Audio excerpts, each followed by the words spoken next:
ok? Vamos orar?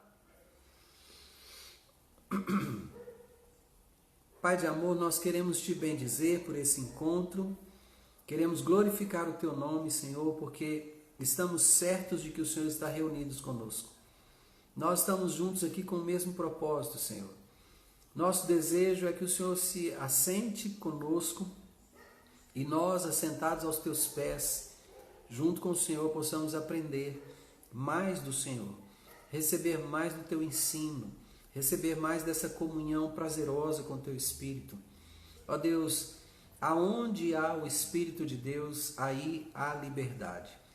Por isso eu posso crer que o teu Espírito se move entre nós, mesmo que não estamos todos no mesmo ambiente. Estamos distantes, mas estamos juntos.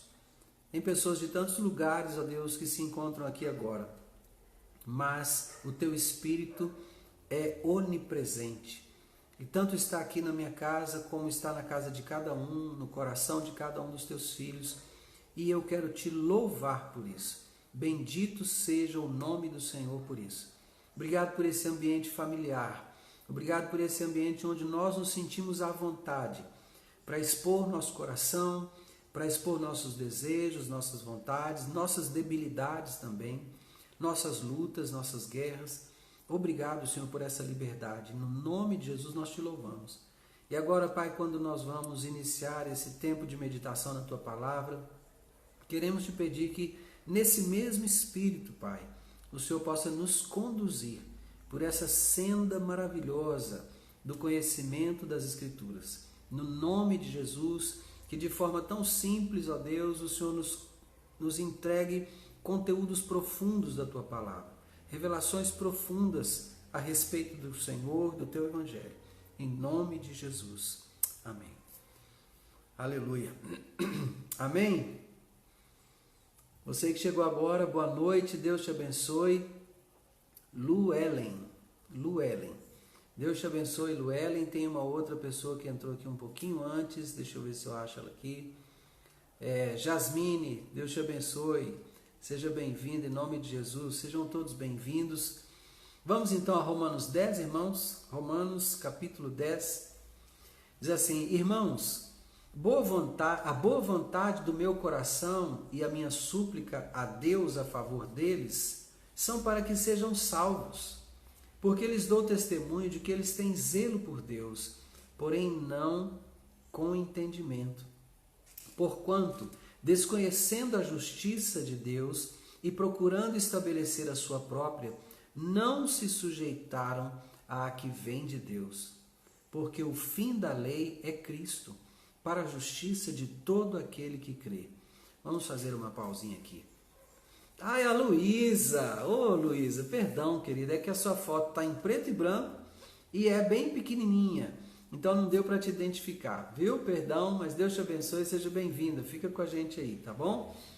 Bom, Paulo está tratando aqui dos seus compatriotas. Capítulo 9, ele está terminando o capítulo dizendo: eles tropeçaram na pedra de tropeço. Lembra? Ontem a gente estava falando sobre isso, né? E Paulo encerrando então o que está escrito nas Escrituras, né? Eis que ponho em Sião uma pedra de tropeço e rocha de escândalo. Está lá em Isaías 28, né? E aquele que nela crê, não será confundido. Essa pedra de tropeço e rocha de escândalo é Jesus, não é? Que eles não discerniram. Nós até comentamos ontem daquela situação quando você perde alguma coisa dentro de casa e fica procurando e passa várias vezes ali tão pertinho que poderia até tropeçar, né, naquela coisa que você perdeu, mas você simplesmente não a vê e está ali do seu lado. Foi isso que aconteceu com o povo hebreu, com os judeus, né? Eles tropeçaram na rocha, tropeçaram em Jesus. E aí agora Paulo está dizendo que a boa vontade do coração dele, ou seja, o desejo do coração deles e a súplica a favor deles, né? Desejo do coração dele, Paulo, e a súplica a Deus a favor deles, os judeus, é para que eles sejam salvos, não é? E aí ele fala, porque eles dou testemunho. E Paulo podia falar isso, eu dou testemunho, porque ele era um deles. Então ele diz: lhes dou testemunho de que eles têm zelo por Deus, porém não com entendimento. E aí, querido, nós precisamos compreender uma coisa. Sabe, quando você se torna em extremo zeloso, mas esse zelo não é acompanhado de entendimento, então você se torna um religioso. Kênia, boa noite, Deus te abençoe e a sua casa, em nome de Jesus. Seja bem-vinda. Então, quando você tem zelo por Deus, mas o seu zelo não é um zelo com entendimento, você se transforma num religioso. Sabe, isso é uma pena, porque o religioso é idólatra, né? E quando você observa o comportamento do povo judeu, né, dos fariseus, eles tinham idolatria pela lei. Idolatria pela lei, não é? Eles adoravam a lei ao invés de Deus, de adorar a Deus. Eles defendiam a lei, mas não queriam receber Jesus, que era o Filho de Deus. Entende? Então, Paulo está lamentando isso aqui. Eles têm zelo por Deus, porém não com entendimento, né? Porquanto, desconhecendo a justiça de Deus e procurando estabelecer a sua própria, não se sujeitaram à que vem de Deus, porque o fim da lei é Cristo para a justiça de todo aquele que crê. E quando ele coloca o fim da lei, ele está exatamente confrontando o comportamento do povo hebreu, que zela pela lei, sem conhecer a finalidade da lei, o propósito da lei. Porque essa palavra, quando ele coloca aqui, porque o fim da lei é Cristo, essa palavra, o fim, ela está dizendo que é o fim ao qual todas as coisas se relacionam. O propósito é a palavra telos, não é? Essa palavra fim aqui é a palavra grega telos, não é? É o propósito, é onde tudo deve culminar. Então ele está dizendo, eles estão nessa condição, têm zelo por Deus, mas não com entendimento, porque desconhecendo a justiça de Deus, que é Cristo, né? Eles procuram estabelecer a sua própria, que é a lei, e não se sujeitam à justiça que vem de Deus.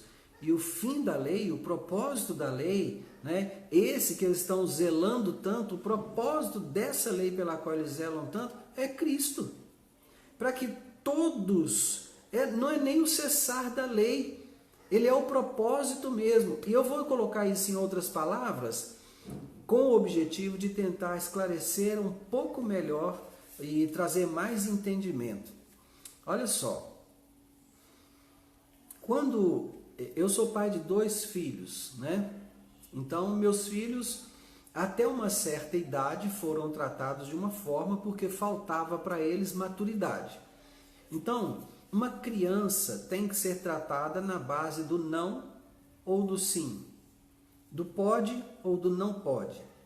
Palavras curtas e sem explicação.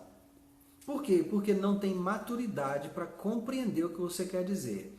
Eu vou dar exemplos, tá? Você tem um bebê engatinhando dentro de casa. Esse bebê está na altura exata das tomadas de energia elétrica. Aí, ele tem o hábito de brincar com coisas pequenas. Então, objetos de metal, né? Algumas coisas pequenas. E ele vai colocar o dedinho na tomada. Aí você vai dizer para ele assim, presta atenção se você explica assim para o seu filho, bebê de, vamos colocar, 6 meses de idade, está engatinhando, né? Aí ele vai colocar o dedinho na tomada, você vai sentar com ele e vai falar assim, meu filho, olha, você não pode colocar o dedinho na tomada, porque aqui nessa tomada tem uma corrente elétrica com a tensão de 127 volts. Se você colocar o seu dedinho na tomada, você está sentado no chão, está só de fralda, vai que você está até com a fralda molhada na hora que você fizer isso, você vai tomar um choque, meu filho, e dependendo da intensidade desse choque elétrico, você pode até morrer. Você fala isso para um bebê de 6 meses? Claro que não. Você vai lá, tira ele rápido de perto da tomada, né? Talvez até você fale, não pode, para dar para ele, trazer para ele o impacto, né, que o choque elétrico poderia trazer, para ele não querer colocar o dedinho naquela tomada. Então, por que você se comporta assim com o bebê? Porque não adianta explicar nada para esse bebê, ele não tem maturidade intelectual ainda para compreender a explicação que você quer dar para ele. Então, até que ele tenha essa maturidade, você vai falar com ele, não pode, não pode. Ele vai fazer uma coisa errada, você não pode. Mas vai chegar o tempo, quando aquele bebê vai crescer, vai chegar aos seus 12 anos de idade, mais ou menos. Poliana, boa noite, seja bem-vinda, Deus te abençoe, filha. Fique conosco, estamos estudando aqui Romanos capítulo 10, tá? Você é bem-vinda para estar conosco. Então, quando esse bebê chegar aí à idade dos 10 anos, 11, 12 anos, né? Você já pode explicar para ele e dizer assim, meu filho, olha só, aqui passa uma corrente elétrica de 127 volts, variando aí entre 110 e 127 volts. Essa corrente elétrica que provoca um choque que, dependendo do seu estado, você pode até morrer por causa desse choque. Não é? Aí essa criança já vai saber evitar o contato com a energia elétrica daquelas tomadas, porque ela não quer morrer, porque ela não quer tomar choque, né? Ela vai amadurecer um pouco mais e você vai permitir a ela fazer experiências com a energia elétrica, né? Então ela pode ter pequenos laboratórios, né? E nesses pequenos laboratórios ela fazer testes com energia elétrica e ela perceber, por exemplo, o carrinho de controle remoto, como que ele funciona, ele leva pilhas. Então, filho, aqui olha o que a energia elétrica faz. Você coloca as pilhas ali e as pilhas vão movimentar a roda, tá vendo? Isso é energia elétrica, só que aqui está em baixa quantidade, em baixa voltagem. A energia elétrica é capaz de colocar esse carrinho em movimento. Se ela tiver uma voltagem maior, ela pode fazer a TV funcionar, ela faz a lâmpada funcionar, a geladeira funciona com energia elétrica, o chuveiro elétrico funciona com energia elétrica, não é? Então ele vai entender melhor porque ele já amadureceu e a maturidade intelectual dele permite que ele compreenda facilmente a explicação que você vier a dar sobre como funciona a energia elétrica. Mas você não dá esse tipo de explicação para um bebê de 6 meses. Então, esse não pode, não faça, não, isso é a lei. A lei. E a lei é a sua tutora. Ela vai te conduzir à maturidade, para que quando você chegar à maturidade, você se encontre com Cristo. Você vai ter condição de entender quem é Jesus, qual o propósito da vinda dele, não é? E então você tem condição de receber entendimento sobre o plano da salvação e se decidir por Cristo. Mas até chegar aí, você precisa da lei para te conduzir a Cristo. A lei vai te levar a Cristo. Todas as coisas vão convergir, como a própria Adriana está colocando aqui, né? Em Cristo, todas as coisas vão convergir nele.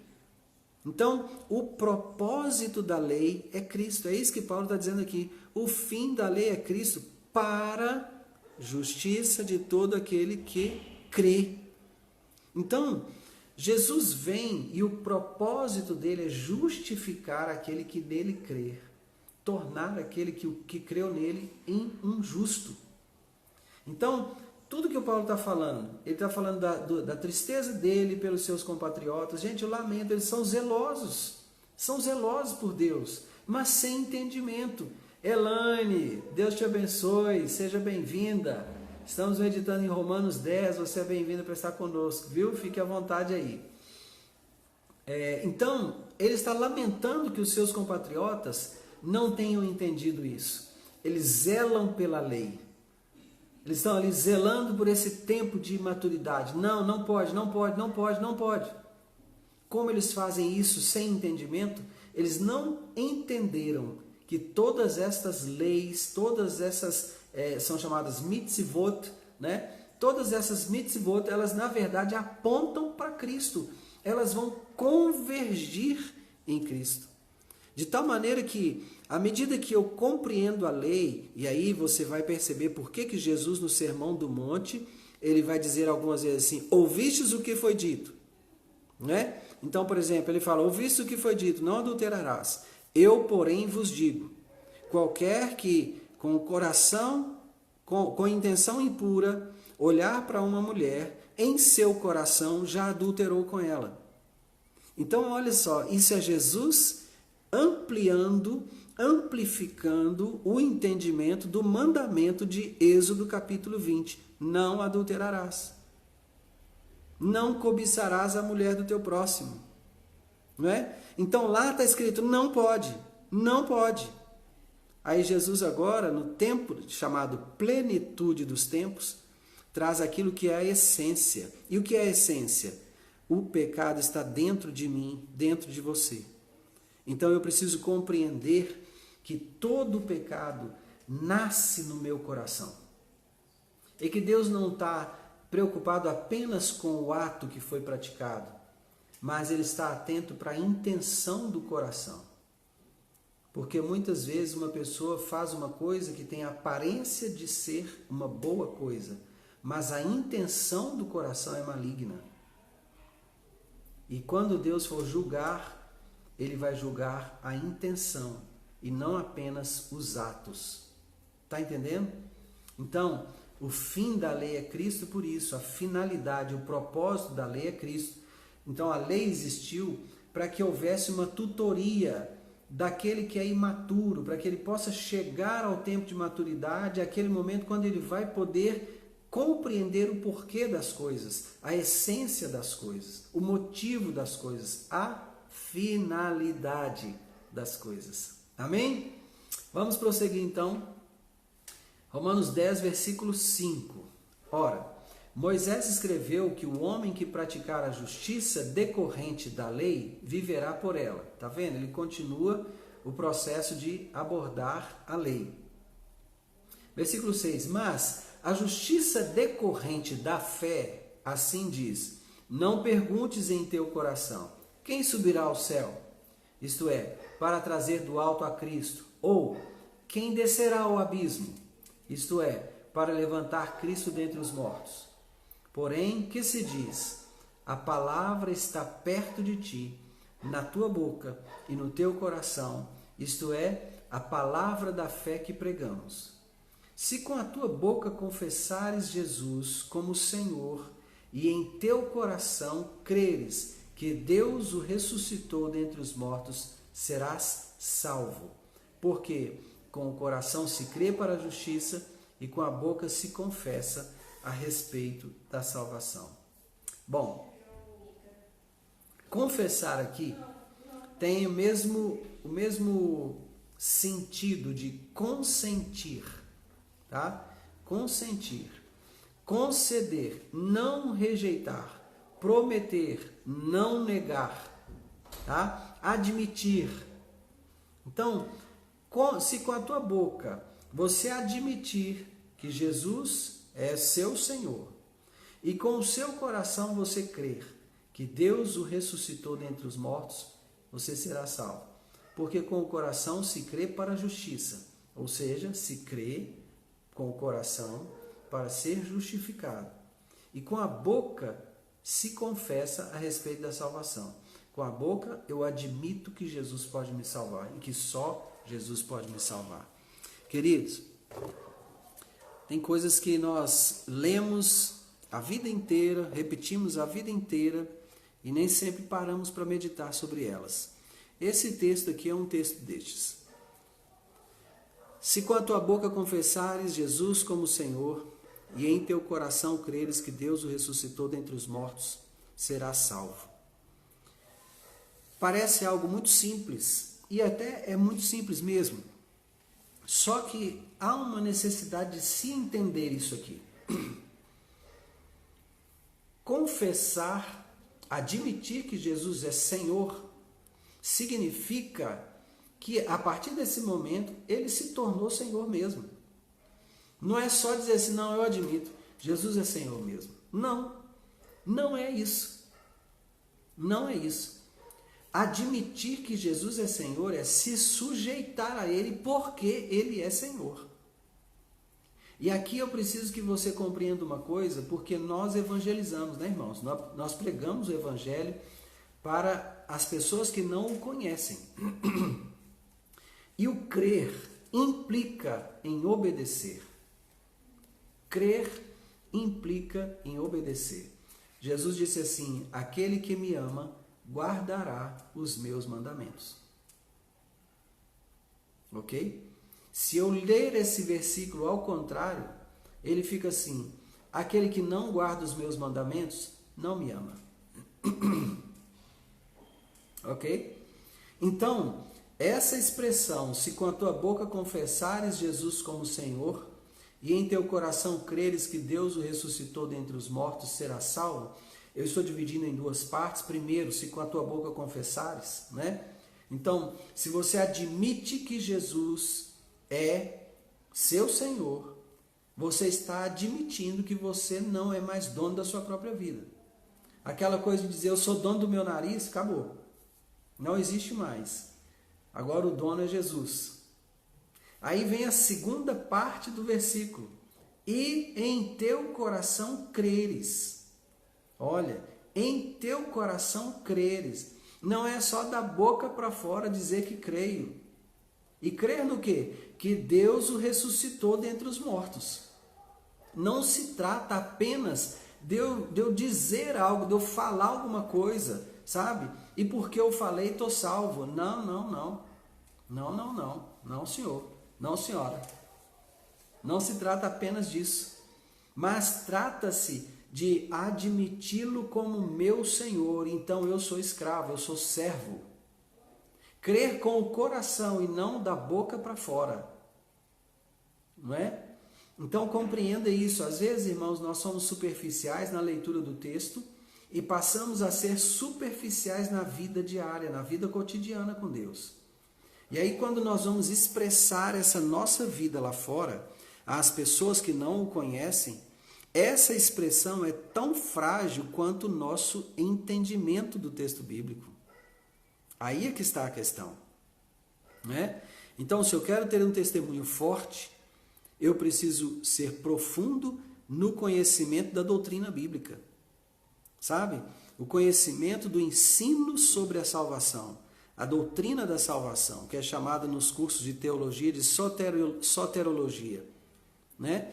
Não tenho aqui o propósito de ensinar teologia a ninguém, não é isso, não é esse meu propósito. Eu não sou seu pastor, pelo menos não sou o pastor da maioria dos que estão aqui, né? O meu propósito é edificar você, o meu propósito é nutrir você durante esse tempo, né? Pelo menos durante esse tempo da pandemia, você que está às vezes desejoso de estudar um pouco mais da palavra de Deus, você que está um pouco se sentindo talvez, quem sabe, necessitado de um alimento e você não está tendo esse alimento por várias circunstâncias, às vezes os horários que você teria reuniões na sua congregação não são compatíveis com o horário que você está tendo disponível, e esse horário aqui deu certo, então você está aqui, que bom que você está aqui, mas meu propósito é nutrir a sua fé.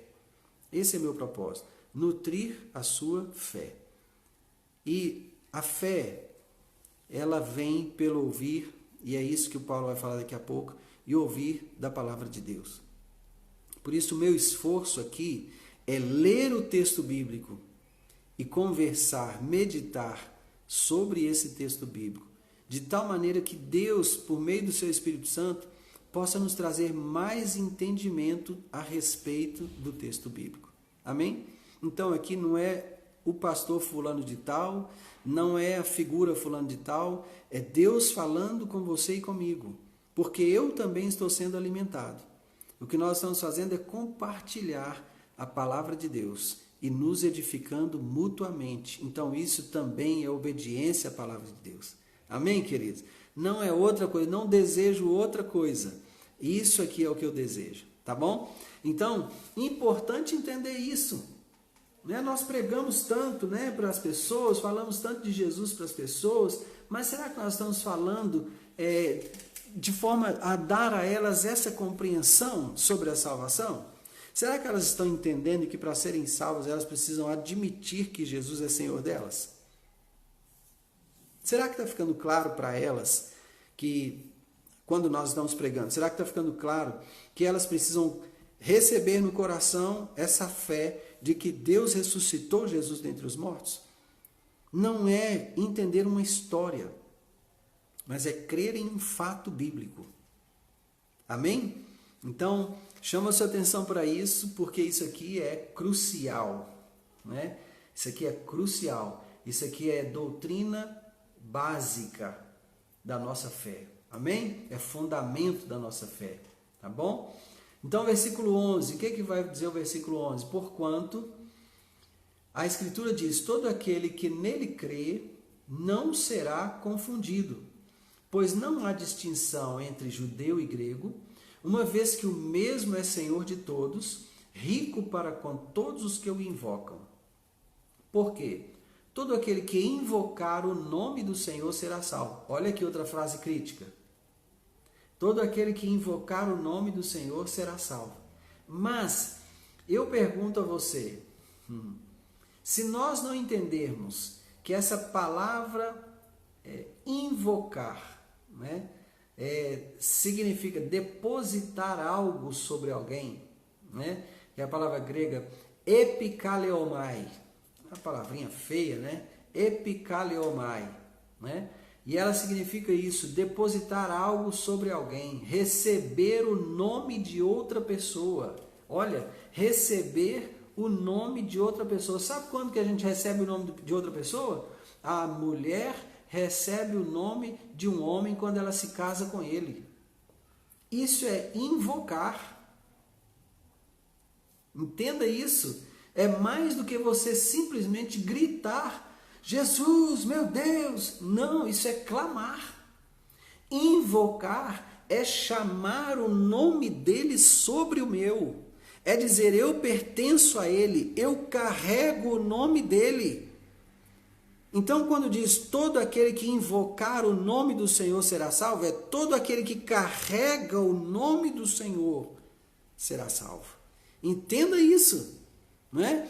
A mulher invoca o nome do marido, não é? Peraí, quem é você? Não, vou levar você comigo. Peraí.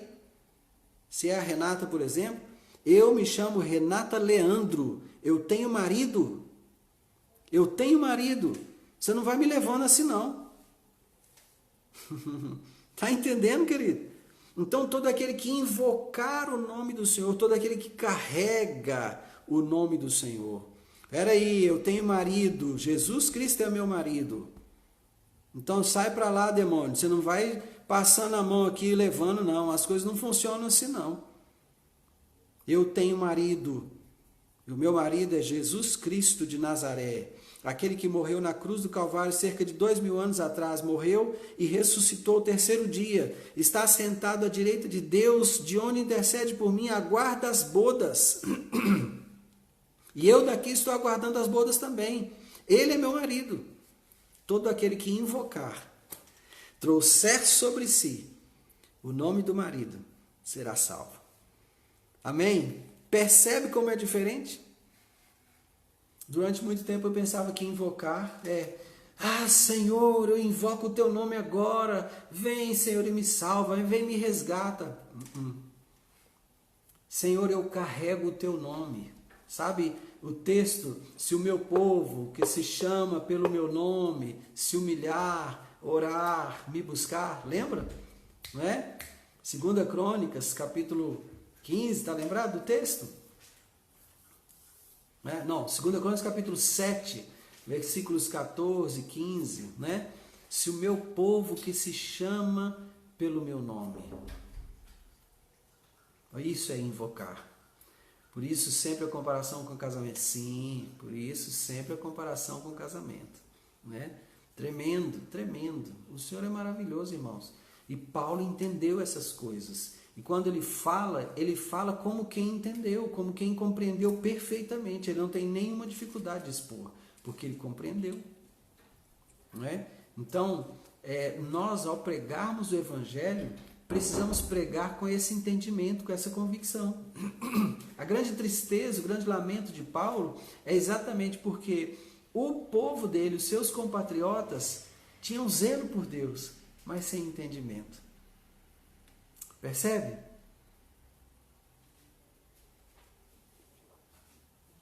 Bom, vamos prosseguir. Ah, tá vendo?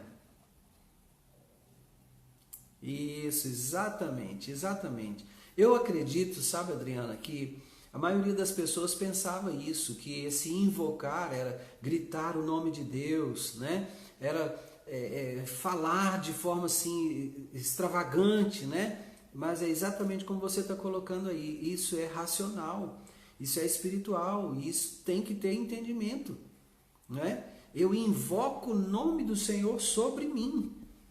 Eu sou filho de Deus, o meu sobrenome carrega o nome de Deus, não é? Amém? Isso é glorioso, irmãos. E essa compreensão é muito preciosa, muito cara, sabe? Quando você for pregar o evangelho, você precisa carregar a sua pregação com esse entendimento, sabe? Você precisa falar de Jesus com esse entendimento. Você carrega o nome dele. Eu sou o povo que se chama pelo nome do Senhor Deus. Isso é invocar o nome. Então esse será salvo. Amém? Vamos lá. Não há distinção entre judeu e grego, uma vez que o mesmo é o Senhor de todos.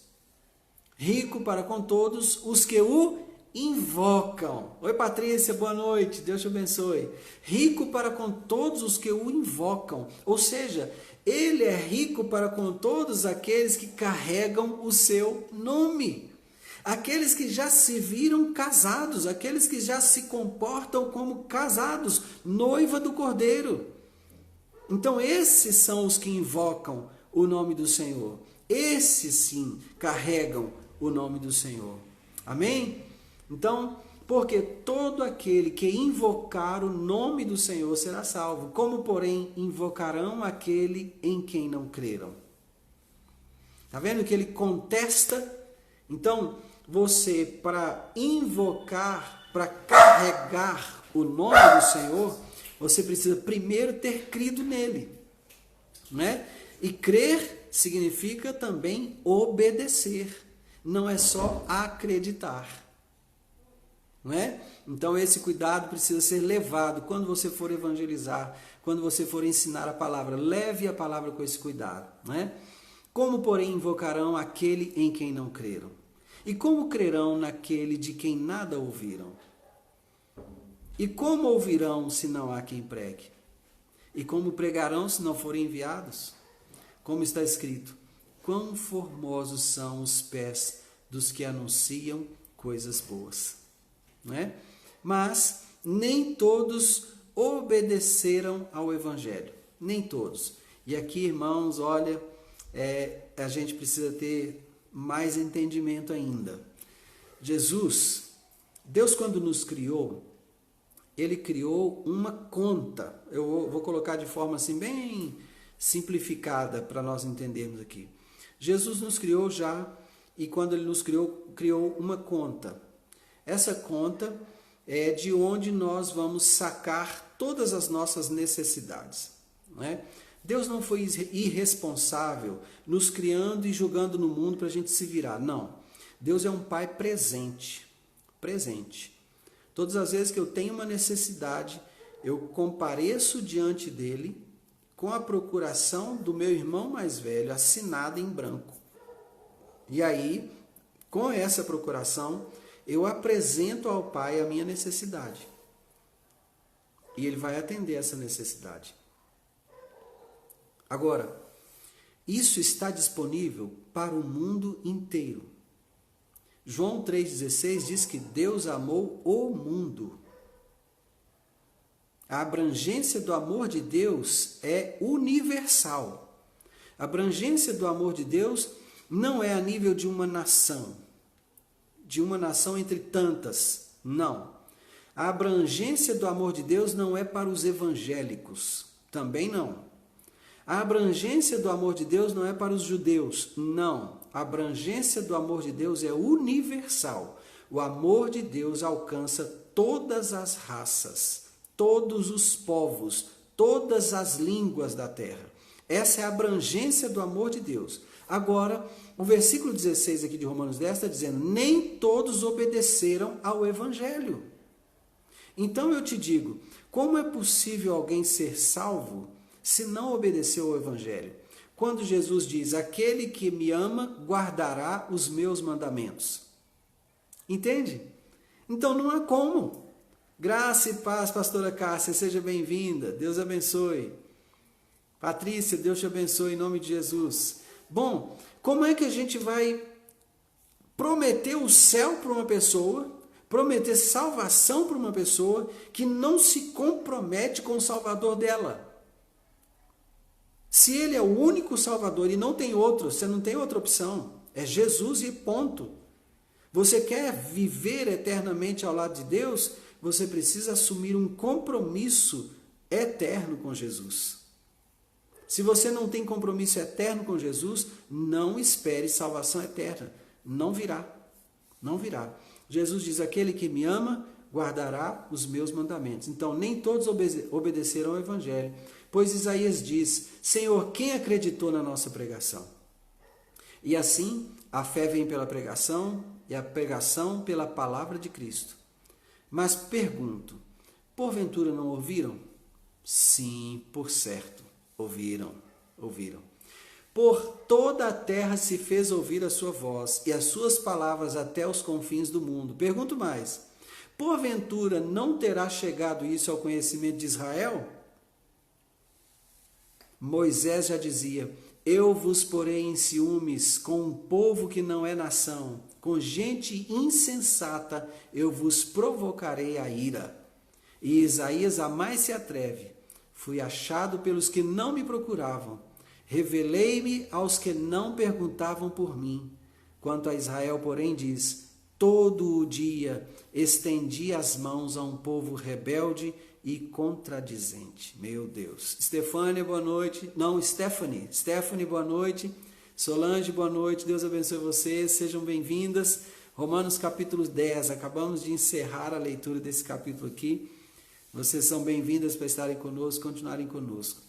Então veja, o Senhor prometeu colocar Israel em ciúmes com um povo que não é nação e com gente insensata, né? E Isaías ainda vai dizer, fui achado pelos que não me procuravam, revelei-me aos que não perguntavam por mim. Quanto a Israel, porém, diz, todo dia estendi as mãos a um povo rebelde e contradizente. Irmãos, que tristeza, que afirmação pesada, dura, que palavra dura, mas é verdadeira, é verdadeira. O povo foi rebelde ao Senhor, durante 40 anos atravessando o deserto, rebelde. Manu, Deus te abençoe, seja bem-vinda, querida. Então, não basta você dizer, olha, basta você orar, grita pelo Senhor, Senhor me salva, me acode. Não, isso não é invocar o Senhor, isso não é invocar o nome do Senhor. Não é? Invocar o nome do Senhor é carregar o nome dele, admitir que você é a noiva do Cordeiro e, portanto, receberá o nome dele junto do seu nome. Assim como nos dias de hoje, quando duas pessoas se casam, a mulher recebe o nome do seu marido por sobrenome. Isso é invocar o nome. Então, esse sim será salvo. Né? Então, eu preciso confessar, admitir com a minha boca que Jesus é Senhor. Então, isso é, quando eu admito que Ele é Senhor, eu estou dizendo, ah, que bênção! Então, a Manuela é a sua vizinha, seja bem-vinda, Manuela. Mais um motivo para você estar conosco em oração. E eu já estou feliz de saber que você conseguiu chegar até aqui, conseguiu acessar essa live. Eu vejo que isso é obra do Espírito de Deus na sua vida, viu? Bendito seja o nome do Senhor. Bom, então, é preciso ter esse entendimento que eu preciso confessar com a minha boca. E confessar é admitir que Ele é Senhor. E crer com o coração, não da boca para fora, mas com o coração, que Deus o ressuscitou dentre os mortos. Então eu posso, se essa pessoa confessou com a boca dela, Jesus é meu Senhor, Ele passa a ser dono da minha vida, eu não dirijo mais a minha vida sem Ele. E se ele crer no seu coração e não da boca para fora, que Deus ressuscitou Jesus dentre os mortos, aí sim, para essa pessoa você pode prometer salvação eterna. Se essa pessoa invoca o nome do Senhor sobre ela, pode prometer para ela salvação eterna.